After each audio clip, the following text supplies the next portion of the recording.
Welcome everyone to CDO's Magazine series of one-on-one interviews with CDOs, data leaders, and key influencers.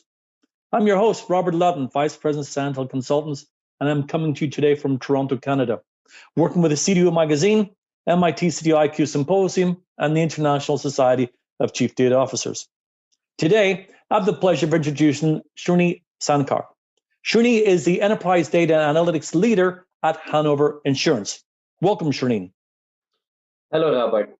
Now, just as you know, as we go on to, you mentioned by the team, there's a common theme within the organizations on recognizing the importance of developing the talent of the organization. Now, you've mentioned you've come in the last 5 to 7 years at Hanover, and you've mentioned that you've kind of taken some of the teams that were doing kind of mundane, repetitive reports and aspects. Could you maybe talk a little bit about how you've sort of built your talent up in the modern data and analytics platform, and what you think of, that approach?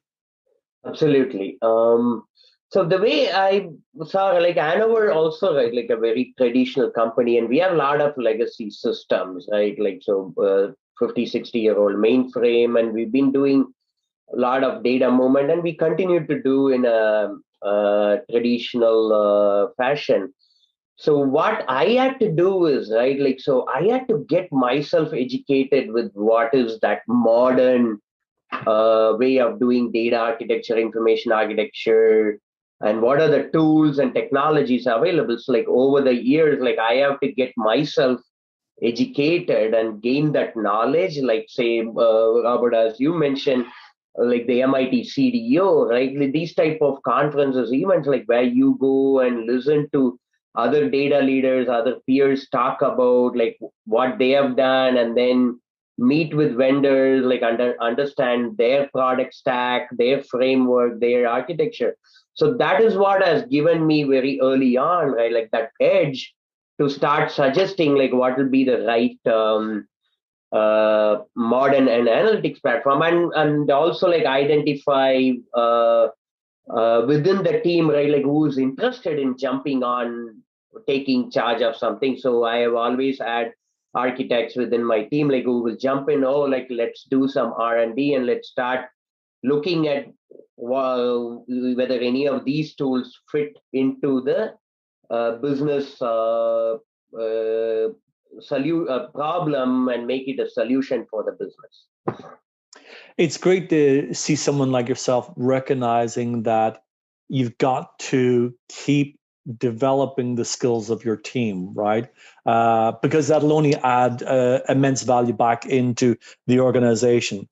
Now, let me ask you, talking about value, with the investment in the platforms you've talked about over the past several years, can you talk to the value delivery that you and your team have been able to deliver through these modern architectures and modeling, modern analytical tools?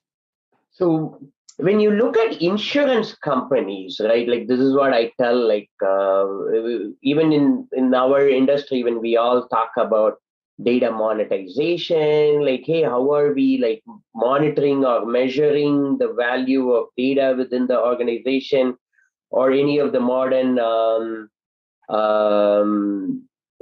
analytics platforms? So with the insurance, right, like there's no manufacturing, supply chain, inventory. Right. Everything is based off of information.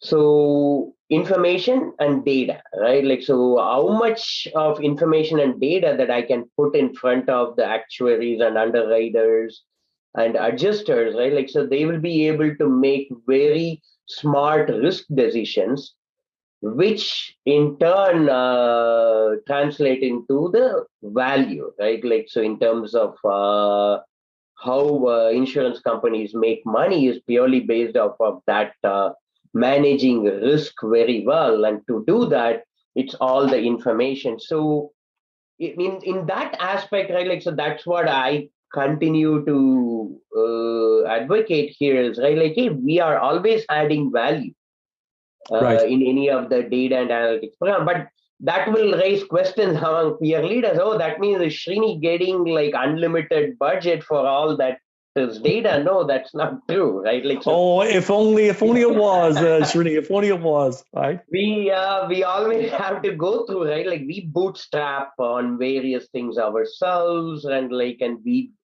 deliver what is given as our budget guardrails within that, right? Like, so, and it's always a value. So Right. there is always value tied to it. Oh, and that's great. And obviously, the more that you can manage that risk, lower that risk to the organization, provides a value outcome to the organization.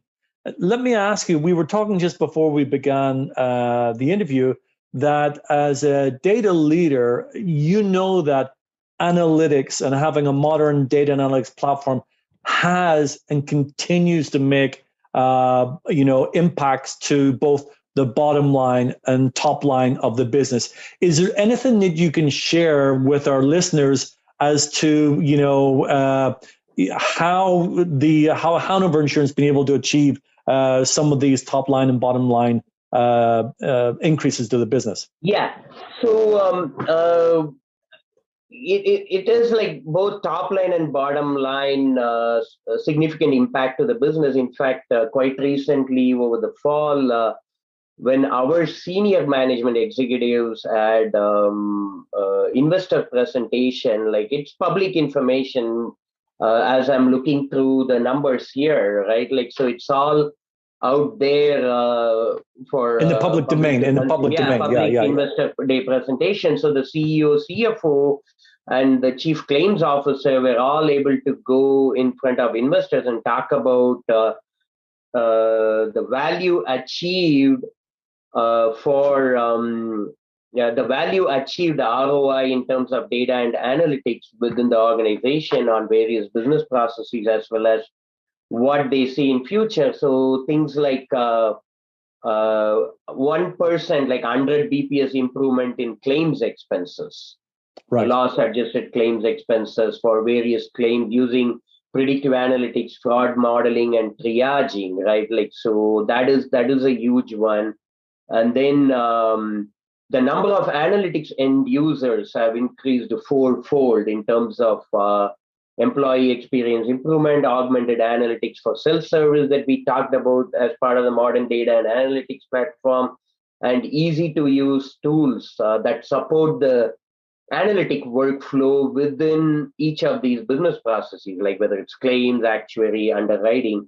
And the future of, right, like the 3 to 5 year outlook is looking at 6 times ROI from data and analytics investments that have been put into that strategy and vision, right? Like, so there is an ROI that is coming in, but like what that future looks like in terms of what they've been able to present to the investors, like, oh, we want to achieve 6 times ROI in terms of analytics investment. So all these things like that, loss adjusted expense improvement that I talked about, that's like translating to millions and millions of dollars in the bottom line.